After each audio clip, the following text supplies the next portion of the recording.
오늘 함께 나눌 하나님의 말씀은 레위기 17장 10절에서 16절까지의 말씀입니다. 레위기 17장 10절에서 16절까지의 말씀입니다. 우리 하나님의 말씀 함께 봉독하도록 하겠습니다. 이스라엘 집 사람이나 그들 중에 거류하는 거류민 중에 무슨 피든지 먹는 자가 있으면 내가 그 피를 먹는 그 사람에게는 내 얼굴을 대하여 그를 백성 중에서 끊으리니 육체의 생명은 피에 있음이라. 내가 이 피를 너희에게 주어 제단에 뿌려 너희의 생명을 위하여 속죄하게 하였나니 생명이 피에 있으므로 피가 죄를 속죄하느니라. 그러므로 내가 이스라엘 자손에게 말하기를 너희 중에 아무도 피를 먹지 말며 너희 중에 거류하는 거류민이라도 피를 먹지 말라 하였나니 모든 이스라엘 자손이나 그들 중에 거류하는 거류민이 먹을 만한 짐승이나 새를 사냥하여 잡거든 그것의 피를 흘리고 흙으로 덮을지니라. 모든 생물은 그 피가 생명과 일체라. 그러므로 내가 이스라엘 자손에게 이르기를 너희는 어떤 육체의 피든지 먹지 말라 하였나니 모든 육체의 생명은 그것의 피인즉 그 피를 먹는 모든 자는 끊어지리라. 또 스스로 죽은 것이나 들짐승에게 찢겨 죽은 것을 먹은 모든 자는 본토인이거나 거류민이거나 그의 옷을 빨고 물로 몸을 씻을 것이며 저녁까지 부정하고 그 후에는 정하려니와 그가 빨지 아니하거니와 그의 몸을 물로 씻지 아니하면 그가 죄를 담당하리라. 아멘. 오늘 본문은 어제 본문 말씀에 이어서 이어지는 말씀으로 수경의 목적으로 짐승을 잡을 때에 지켜야 할 두 번째 규정 사항입니다. 어제 본문의 4절에서는 성막의 뜰에서 잡지 않는 모든 짐승들에 대해서는 살인의 죄가 되는 것과 염소 우상에게 제사하지 말 것과 또한 이 규례 모든 규례는 영원한 규례가 된다는 것을 명령하셨습니다. 이 말씀에 이어 오늘 본문 말씀이 이어지는데요. 사실 피를 먹지 못하게 하는 말씀 그 금지 규정은 이미 레위기 3장 17절과 7장 27절에 가르쳐 주셨습니다. 그럼에도 피에 대한 규정을 다시 하나님께서 언급하시는 이유는 앞서 아사셀 염소 규정을 말씀하시며 우상 숭배를 금하시는 말씀의 맥락과 같다고 할 수 있겠습니다.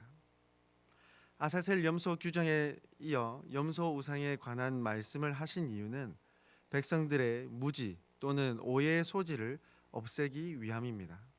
마찬가지로 속죄 제물의 피를 통한 정결과 속죄의 의식의 중요성을 왜곡하여 백성들이 피를 먹는 일이 발생하는 것을 방지하기 위한 하나님의 뜻임을 알 수 있다는 것입니다.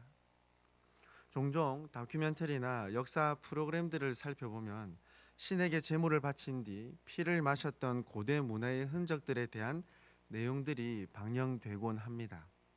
마찬가지로 고대 메소포타미아 지역에서도 이와 같은 문화가 자리 잡고 있었음을 알 수 있습니다.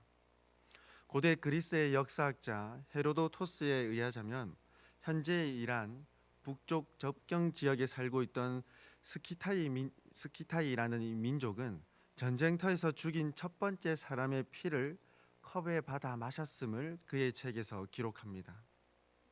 물론 이스라엘 백성들이 오랜 세월 동안 애굽의 포로 생활로 보내며 고대 근동의 피와 관련된 문화 및 전통들을 얼마만큼 인지하고 있었는지는 불분명합니다. 그러나 앞서 속죄일에 관한 규정에 아사셀 염소에 이어서 우상에 관한 하나님의 엄중한 규례를 가르쳐 주신 것을 볼 때에 제물의 피를 처리하는 부분에 있어서도 오해 및 왜곡이 있을 수 있었던 것은 분명합니다. 그래서 하나님께서 피에 관한 규정을 다시 한번 분명하게 가르쳐 주시는 것이죠. 그에 대한 이유로 오늘 본문에서는 크게 두 가지로 말씀하며 가르쳐 주십니다. 먼저 10절 말씀의 첫 번째 부분을 히브리어 원어로 살펴보면 사람을 뜻하는 명사 단어로서 남성 단수인 이쉬가 연달아 사용되고 있습니다. 베이쉬, 이쉬. 이 표현은 어떤 사람이 또는 각 사람이라는 뜻으로 해석할 수 있습니다.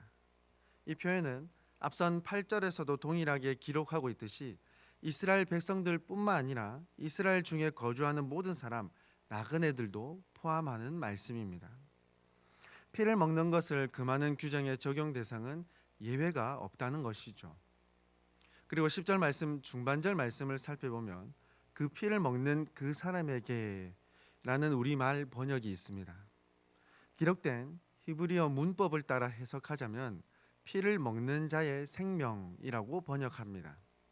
즉 10절 중반절의 표현을 직역하자면 내가 그 피를 먹는 그 생명에 내 얼굴을 대하여라고 할 수 있습니다. 그리고 여기서 대하여라는 이 뜻은 대항하다 또는 진노하다라는 뜻입니다. 즉 피를 먹는 그 생명에 하나님께서 대항하신다, 진노하신다라는 뜻이 됩니다. 그 대상에게 재앙과 징벌을 내리실 것이라는 말씀입니다. 뿐만 아니라 마지막 오늘 9절 말씀에서도 거듭 강조하시죠. 백성 중에서 끊으시겠다, 진노 또한을 덧붙이시는 말씀입니다. 피를 절대 먹어서는 안 되며 하나님께서 이 행위를 매우 엄격하게 엄중하게 금지하고 계신다는 것을 가르쳐 주십니다. 그렇다면 왜 피를 먹지 못할까요? 11절에 그 이유를 가르쳐 주십니다. 앞서 말씀드렸듯이 두 가지인데요. 첫째, 육체의 생명이 그 피에 있기 때문입니다.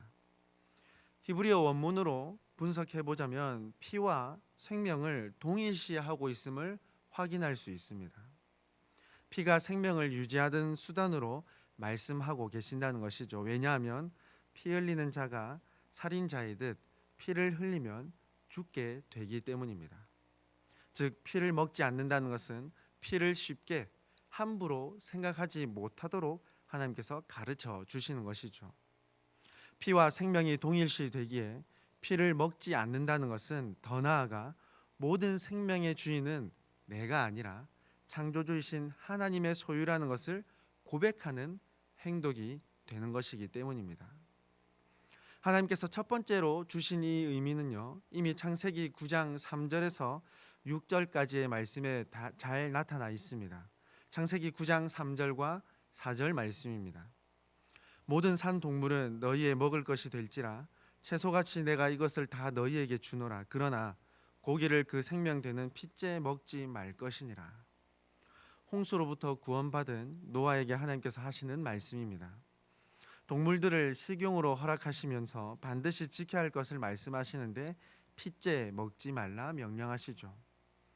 뿐만 아니라 짐승의 피에 관한 말씀에 이어지는 이 창세기 말씀 6절 말씀을 보면 살인 금지까지 규정이 확장되고 있음을 볼 수 있습니다. 이 창세기 말씀으로 보자면 살인 금지 이유는 하나님께서 인간을 하나님의 형상과 모양을 따라 창조하셨기 때문이죠. 이와 같은 맥락으로 또 짐승 또한 생각해 보자면 짐승 또한 하나님께서 창조하신 피조물이므로 그 생명되는 피를 먹지 않도록 말씀하고 가르쳐 주신 것입니다. 이는 하나님께서 창조하신 사람뿐만 아니라 짐승의 생명에 대한 존중 또한 포함되어 있음을 알 수 있습니다. 출애굽기, 레위기, 신명기 말씀들을 살펴보면 이러한 규정들이 있습니다.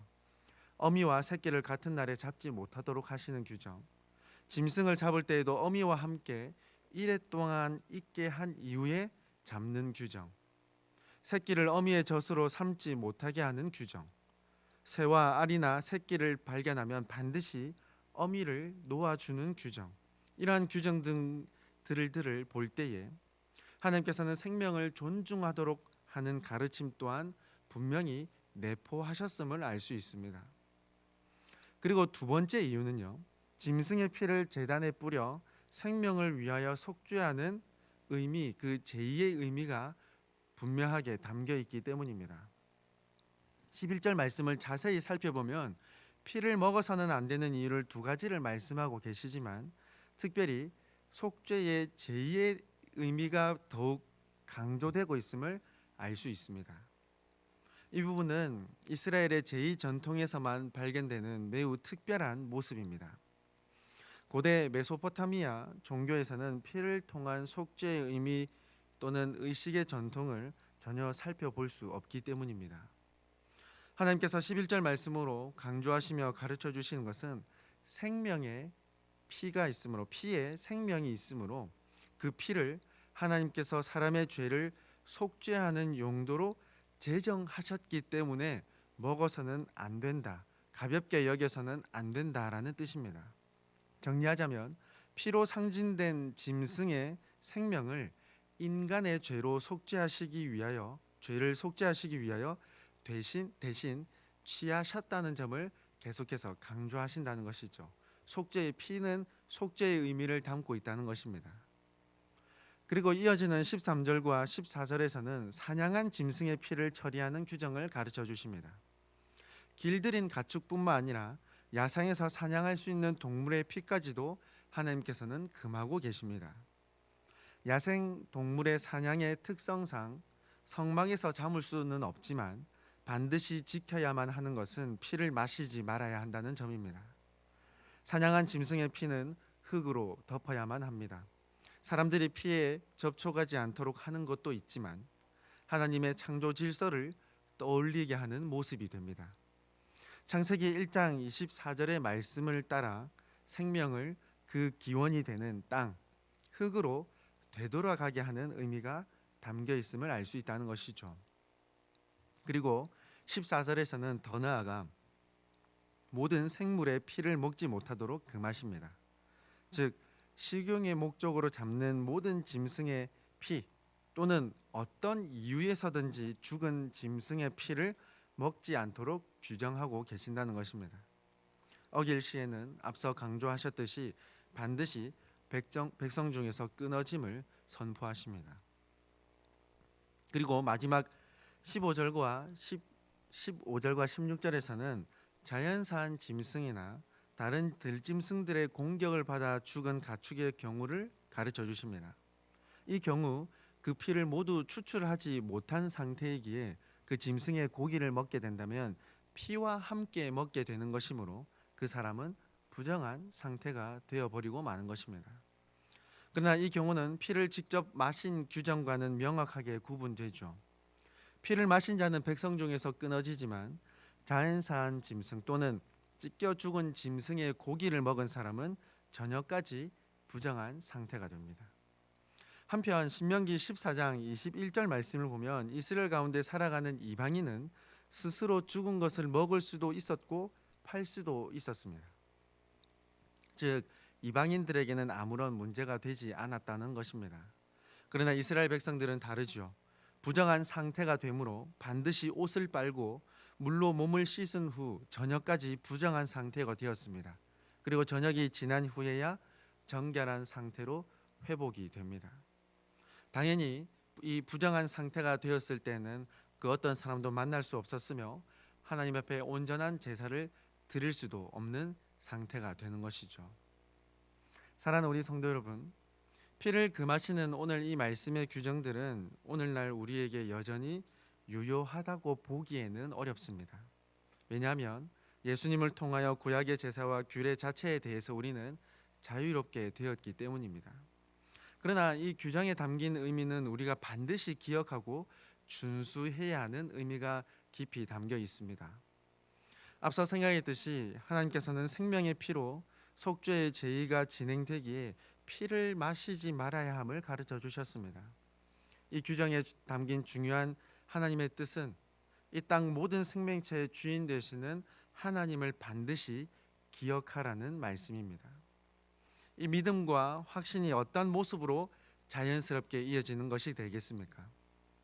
하나님께서 이미 선포하셨듯이 살인 금지, 즉 이웃 사랑으로 이어지게 되는 것이죠. 뿐만 아니라 야생 동물, 미물이라 할지라도 짐승이라 할지라도 그 생명을 존중하는 모습으로까지 이어지게 되는 것입니다. 이와 관련하여 대표적으로 종종 이슈화되는 육식과 관련된 문제를 생각해 볼 수가 있겠습니다. 육식을 전혀 하지 않고 채소와 야채만을 먹는 사람들을 흔히 비건이라고 부르기도 하죠.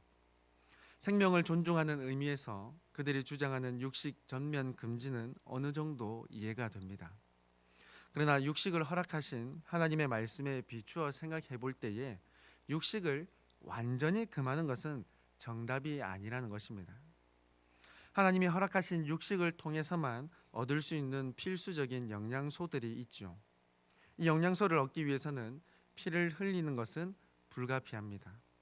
그러나 육식을 위한 피를 흘릴 때에 무분별하게 또는 잔인하게 이어지는 것이 아니라 해치는 것이 아니라 생명의 존엄성을 반드시 지켜야만 한다는 것입니다. 즉 하나님께서 택하신 백성 그리스도인이라고 한다면 하나님의 말씀을 따라 이 세상을 관리하고 다스리는 선한 지혜가 반드시 요구된다는 것입니다. 왜냐하면 이 땅의 모든 생명체의 주인은 하나님이시기 때문입니다. 나의 생명까지도 하나님의 소유가 된다는 것입니다. 그리고 하나님이 주시는 그 방법이 우리에게 가장 선하고 가장 아름다운 방법임을 고백하게 되는 것이죠. 우리는 다 이해하지 못한다 할지라도 하나님의 말씀은 분명한 진리이기 때문입니다. 이 분명한 진리를 가지고 이웃 사랑을 실천하며 짐승의 생명이라도 존중하고 하나님께서 창조하신 이 세계를 다스리고 관리하는 모습, 곧 하나님께서 원하시는 거룩한 모습으로 이어진다는 것을 오늘 말씀을 통해서 우리는 깨닫게 됩니다. 오늘 말씀을 통해서도 하나님께서는 우리의 생활 하나하나 작은 부분까지도 거룩함을 지키기를 원하신다는 것을 깨달을 수 있습니다. 저와 여러분이 하나님의 말씀을 따라 거룩을 지키며 하나님의 택한 백성으로서 이 땅 모든 사람들에게, 모든 생명체들에게 선한 영향력을 끼칠 수 있기를 간절히 원합니다. 하나님께서 우리에게 허락하신 중요한 사명, 이 땅을 다스리고 관리하는 사명이 있다는 것을 반드시 기억하기를 바랍니다. 모든 생명의 주인 되시는 하나님을 확신하는 그 믿음을 기초로 생명을 존중하며 또 환경 보호에 또 힘쓰며 더 나아가 이웃 사랑과 속죄의 은혜들을 온전히 전파할 수 있는 저와 여러분이 될 수 있기를 간절히 소망합니다. 함께 기도드리겠습니다. 사랑과 은혜가 가득하신 하나님 아버지, 오늘도 우리에게 하나님의 말씀을 묵상하며 나눌 수 있는 믿음과 은혜를 더하여 주심에 감사드립니다. 모든 생명은 하나님께로부터 나왔으며 또한 하나님께로 돌아간다는 점을 반드시 기억하고 생명을 소중히 여기며 살아가는 우리의 삶이 되게 하여 주시옵소서. 그래서 이웃 사랑을 실천하며 살아가게 하시고 하나님께서 창조하시고 우리에게 허락하신 이 땅을 올바르게 관리하며 다스릴 수 있도록 지혜를 늘 허락하여 주시옵소서. 선한 지혜를 더하여 주시고 무슨 일을 하든지 하나님의 영광을 드러내는 우리의 삶이 되게 하여 주시옵소서. 아버지 하나님, 오늘도 하나님을 주인으로 섬기며 살아가는 우리의 삶이 되게 하여 주시고 하나님이 주인 되심을 담대히 선포하는 오늘 하루 되게 하여 주시옵소서. 이 땅을 살아가는 우리 교회의 모든 성도들을 붙들어 주시고 보호하여 주시기를 간구합니다. 영육을 안전하게 지켜 보호하여 주셔서 몸과 마음이 지치지 않도록 고나지 않도록 늘 함께하여 주시옵소서. 혹 몸과 마음이 지치고 고나여 또 질병으로 인해 치유와 회복이 필요한 모든 성도들에게 하나님의 전능하신 능력과 은혜로 온전히 회복되게 하여 주시옵소서. 기쁨과 감사가 더욱더 넘쳐나게 하시고 하나님을 증거하는 복의 통로가 되게 하여 주시옵소서. 오늘도 우리의 생명의 주인 되시는 하나님과 동행하기를 간절히 사모하니 임마누엘의 은혜를 깊이 체험할 수 있도록 하나님 도와주시옵소서. 우리의 참 주인이신 하나님 앞에 모든 것을 감사드리오며 우리를 위하여 죽으시고 부활하신 예수님의 이름으로 기도드리옵나이다. 아멘.